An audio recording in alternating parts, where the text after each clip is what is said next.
Hello అండి, నమస్తే. Welcome to my channel. ఈరోజు ఇంకొక కొత్త వీడియోతో వచ్చేసానండి. అది ఏంటనేది మీకు తెలుసు, నేను ముందు వీడియోలో చెప్పాను కదా. మన ఛానల్ ఫాలో అయిన వరకు తెలుస్తుంది. అక్షయ తృతీయ రోజున అక్షయ పాత్ర నేను ఎలా పెట్టుకోబోతున్నాను అనేది చెప్తానని చెప్పాను కదండి. ఈ వీడియోలో చూపిస్తాను. అయితే అక్షయ పాత్ర మట్టి కుండలో కదండి పెట్టుకుంటారు, మరి మీరు కలసం చూపిస్తున్నారేంటి అని అనుకుంటున్నారా? అన్నీ కూడా చెప్తానండి. ముందుగా అయితే మనకి అక్షయ తృతీయ త్వరలో రాబోతుందండి. అక్షయ తృతీయకి సంబంధించిన అన్ని వీడియోస్ కూడా మన ఛానల్లో పోస్ట్ చేస్తున్నాను. అక్షయ తృతీయ ఏ తేదీన వచ్చింది, లక్ష్మీ కుబేరులని ఏ సమయంలో పూజించాలి, బంగారం కొనవలసిన సమయం ఏమిటి, ఒకవేళ బంగారం కొనలేని వారు ఆ రోజు మనం ఇంటికి ఏ వస్తువులు కొని తెచ్చుకోవాలి, అసలు ఈ రోజు కొనకూడని వస్తువులు ఏమిటి, అక్షయ తృతీయ రోజున అక్షయ పాత్ర ఎలా పెట్టుకోవాలి అనే వీడియోస్ అన్నీ కూడా నేను ఇంతకుముందే పెట్టానండి. ఎవరికైనా ఇంట్రెస్ట్ ఉంటే చూడండి, డిస్క్రిప్షన్లో లింక్స్ ఉంటాయి.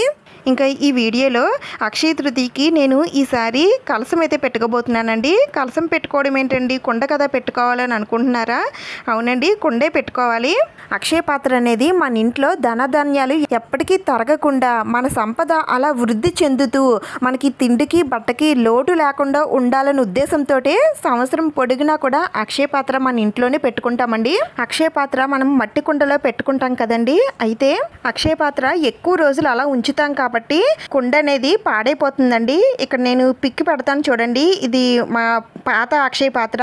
కుండ మొత్తం కూడా ఇలా పొడి పొడిగా వచ్చేస్తుందండి బయట. ఇంకా లోపల కూడా ఉప్పు చెమ్మలాగా వచ్చేస్తుంది. చాలా ఇబ్బందిగా అనిపించేదండి. అంటే మనం ఏం చేసినా సరే దాని తాలూకా ఫలితం అనేది దాని నుంచే మనం చూస్తాం కదా. అది బాగా ఉంటే మన ఇంట్లో కూడా బాగుంటుందని మనం నమ్ముతాము.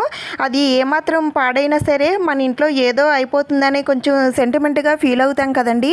అందుకని మట్టి కుండ కాకుండా ఈసారి ఈ కలసం అయితే తీసుకున్నానండి. ఇది వచ్చేసి పాలరాతి కలసం అండి. మార్బుల్ స్టోన్స్ ఉంటాయి కదండి, దాని నుండి తయారు చేసినటువంటి కలసం ఇది.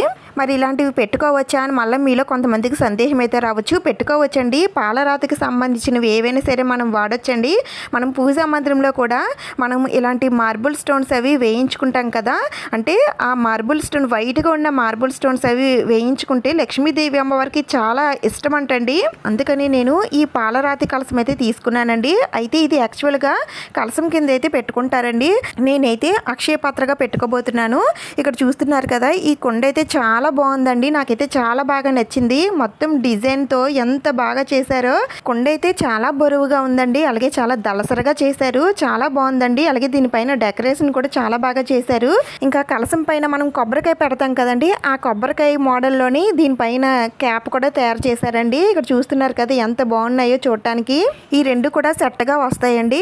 మనం అక్షయ పాత్ర పైన కూడా మనం పైన మూత పెడతాం కదండి, కుండ పైన మనం ఏదైనా ప్రమిద మూత పెడతాం కదా, అలానే ఈ కుండ పైన ఈ కొబ్బరికాయ మూతలాగా ఉంటుంది కదా అని నేను ఈ రెండు అయితే సెలెక్ట్ చేసుకున్నానండి.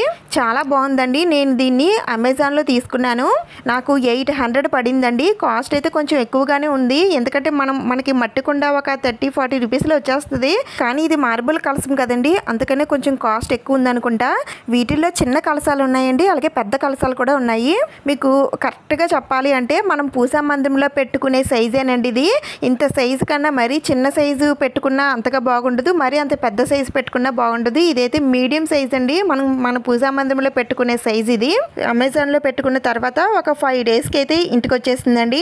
ఈ కలసాన్ని చూడగానే నాకు ఎప్పుడు అక్షయ పాత్ర పెట్టుకుంటానా అన్నట్టు అనిపించిందండి. నాకైతే చాలా బాగా నచ్చింది. మీకు ఒకసారి చూపిస్తాను నేను ఎలా పెట్టుకుంటాననేది. మట్టి కుండలో పెట్టుకోవాలనుకునేవారు అందులో పెట్టుకోవచ్చు, లేదంటే ఈ మార్బుల్ కలసంలో అయినా పెట్టుకోవచ్చు. అయితే మట్టి కుండలో అక్షయ పాత్ర ఎలా పెట్టుకోవాలనేది దీనికన్నా ముందు వీడియోలో చెప్పానండి. ఆ వీడియోలో అక్షయ పాత్ర గురించి పూర్తి ఇన్ఫర్మేషన్తో వీడియో అయితే చేశాను. ఇంట్రెస్ట్ ఉన్న వాళ్ళు చూడండి. మనం ఇంటికి ఏ కుండ తెచ్చుకున్నా సరే, అంటే మట్టి కుండ తెచ్చుకున్నా లేదంటే ఇలాంటి మార్బుల్ కలసం తెచ్చుకున్నా సరే, ఏదైనా సరే ముందు వాటర్లో కడిగేసుకోవాలండి. కడిగేసుకున్న తర్వాత దాన్ని పూర్తిగా ఆరబెట్టేసుకోవాలి. మొత్తం డ్రై అయిపోవాలి. ఏమాత్రం తడి ఉన్నా సరే దాంట్లో ఉప్పు వేస్తాం కాబట్టి ఉప్పు కరిగిపోతుంది కాబట్టి అందుకని తడి లేకుండా చూసుకోవాలి. ఆ తర్వాత కుండకి పసుపు కుంకుమ చందనంతో బొట్లు పెట్టుకొని అందంగా అలంకరించుకుంటాం కదండి. అలానే ఈ కుండకు కూడా పసుపది రాసి కుంకుమతో బొట్లు పెట్టుకోవాలండి. అయితే ఇక్కడ అలంకరణ ఏమీ అవసరం లేదండి, ఎందుకంటే ఈ కుండ ఆల్రెడీ డెకరేట్ చేసి ఉంది కాబట్టి అలంకరణ ఏమీ అవసరం లేదు. నేను ఇక్కడ కుంకుమతో శ్రీయం అనే బీజాక్షరం అయితే రాస్తున్నానండి. ఇదైతే తప్పనిసరిగా రాసుకోవాలి. అమ్మవారికి సంబంధించింది కాబట్టి తప్పనిసరిగా శ్రీం అనే అక్షరం అయితే రాయాలి. ఇంకా కుండ చుట్టూ కూడా నేను చందనం కుంకుమలతో బొట్లు పెట్టేసుకుంటున్నానండి. ఇలా పెట్టేసుకున్న తర్వాత ఇప్పుడు ఈ కుండలో ఏమేమి వేయాలో చెప్తాను. ఇంకా మిగిలిన ప్రాసెస్ అంతా కూడా ఒకటేనండి. మనం మట్టి కుండలో అక్షయ పాత్రని ఎలా ఏర్పాటు చేసుకుంటామో దీంట్లో కూడా అలానే చేయాలండి. మీకు కొంచెం షార్ట్ కట్లో చెప్తాను. కుండలో కొద్దిగా పసుపు, కుంకుమ, అక్షింతలు, అలాగే జవ్వాది పౌడరు, పచ్చ కర్పూరం ఇవన్నీ కూడా కొద్దిగా వేసుకున్న తర్వాత కల్లుప్పు వేయాలండి. కల్లుప్పు కూడా 3/4 వచ్చేంత వరకు వేసుకున్న తర్వాత దీంట్లో కొద్దిగా పసుపు, కుంకుమలు, అలాగే అక్షింతలు, జవ్వాది పౌడరు, పచ్చకర్పూరం కూడా వేసిన తర్వాత ఇప్పుడు దీంట్లో అమ్మవారికి ఇష్టమైన మంగళకరమైన వస్తువులు అయితే పెట్టుకోవాలండి. ఈ వస్తువులన్నీ కూడా మనం ఏదైనా ఒక ఎర్రని క్లాత్లో పెట్టుకోవాలండి. పసుపు కలర్ క్లాత్ కానీ ఎరుపు కలర్ క్లాత్ కానీ తీసుకోవాలి. దీంట్లో కూడా కొద్దిగా పసుపు, కుంకుమ, చందనం, జవ్వాది పౌడరు, పచ్చకర్పూరం ఇవన్నీ కూడా ముందు వేసుకోండి. దీంట్లో ముందుగా ఏదైనా సిల్వర్కి సంబంధించిన ఎలాంటి వస్తువున్నా పెట్టుకోవచ్చండి. అయితే నా దగ్గర ఇలా సిల్వర్ లాకెట్ ఒకటి ఉందండి, ఇదైతే పెట్టుకుంటున్నాను. తర్వాత 2 1 రూపీ కాయిన్స్ పెట్టుకోవాలి. తర్వాత అమ్మవారికి ఇష్టమైన లక్ష్మీ గవ్వలు, గోమతి చక్రాలు, ఇంకా గురువింద గింజలు, తామర గింజలు, అలాగే చిట్టి గాజులు ఇవన్నీ కూడా 2 చొప్పున పెట్టుకోవాలి. ఇలా అన్నీ పెట్టేసుకున్న తర్వాత మళ్ళీ దీంట్లో కొద్దిగా అక్షింతలు, జవ్వాది పౌడరు, అలాగే పచ్చకర్పూరం ఉంటే వేయండి, లేదంటే ముద్ద కర్పూరం ఉంటుంది కదండి మన దగ్గర హారతి బెల్లలు, ఆ పౌడర్ చేసైనా సరే వేయొచ్చండి. ఇవన్నీ కూడా మంచి సువాసనాభరితంగా ఉండడం కోసమని వేస్తాము.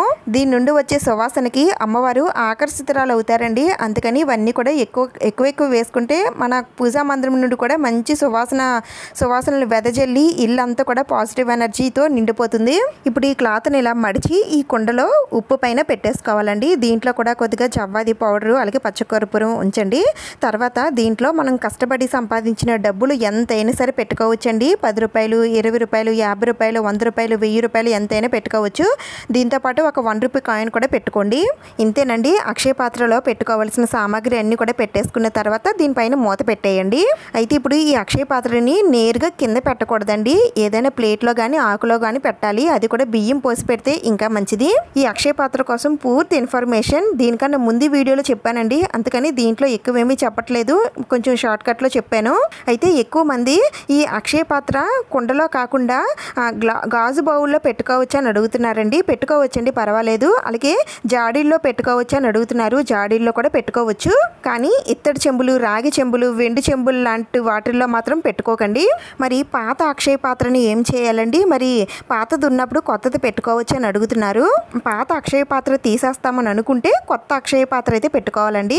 అయితే మరి పాత కుండను ఏం చేయాలండి అని అంటే, పాత కుండ అలాగే దాంట్లో ఉన్న ఉప్పు ఏదైనా పారే నీటిలో వదిలిపెట్టేయాలండి. అంటే నదిలో కానీ, చెరువులో కానీ, లేదంటే సముద్రంలో కానీ ఇలా మీరు వాటర్ దగ్గరికి వెళ్ళినప్పుడు దాంట్లో వదిలిపెట్టేయండి.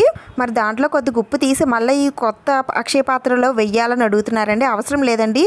మీరు ప్రతి 3 నెలలకు ఒకసారి మార్చుకునేటప్పుడైతే కొద్దిగా ఉప్పునైతే ఉంచుకోవాలి. కొత్త అక్షయ పాత్ర పెట్టుకునేటప్పుడైతే అలా చేయనవసరం లేదు. మీరు స్టార్టింగ్లో ఎలా పెట్టుకుంటారో అలా పెట్టుకోవాలి. మరి ఈ అక్షయ తృతీయకి మార్చుకోవచ్చా అంటే మార్చుకోవచ్చండి. మీరు పాత కుండని చెప్పాను కదా, ఏదైనా వాటర్లో వదిలిపెట్టేసి కొత్త కుండ పెట్టుకోవచ్చు. నేనైతే ఈసారి ఈ కలసాన్నే అక్షయ పాత్రగా పెట్టుకుంటానండి. చూస్తున్నారు కదా, చూడటానికి ఎంత కలగా ఉందో. ఇది పూజా మందిరంలో పెట్టుకున్నా సరే కలసం పెట్టుకున్నట్టుగా ఉంటుందండి. అలాగే అక్షయ పాత్ర పెట్టుకున్నట్టుగా కూడా ఉంటుంది. మీకు ఎలా అనిపించిందో నాకు కామెంట్స్లో చెప్పండి. అలాగే అక్షయ పాత్ర కోసం ఇంకా మీకు ఏమైనా డౌట్స్ ఉంటే నన్ను కామెంట్స్లో అడగండి, నేను తప్పకుండా రిప్లై ఇస్తాను. అక్షయ తృతీయ రోజున ఈ అక్షయ పాత్రని పూజలో పెట్టుకొని అమ్మవారికి పూజ ఎలా చేయాలనేది కూడా నెక్స్ట్ వీడియోలో షేర్ చేస్తానండి. అందుకని తప్పకుండా సబ్స్క్రైబ్ చేసుకోండి. ఈ వీడియో మీకు నచ్చింది, యూజ్ అయిందని అనిపిస్తే ప్లీజ్ లైక్ చేయండి, షేర్ చేయండి. ఇంకొక మంచి వీడియోతో మళ్ళీ కలుద్దాం. Thank you for watching.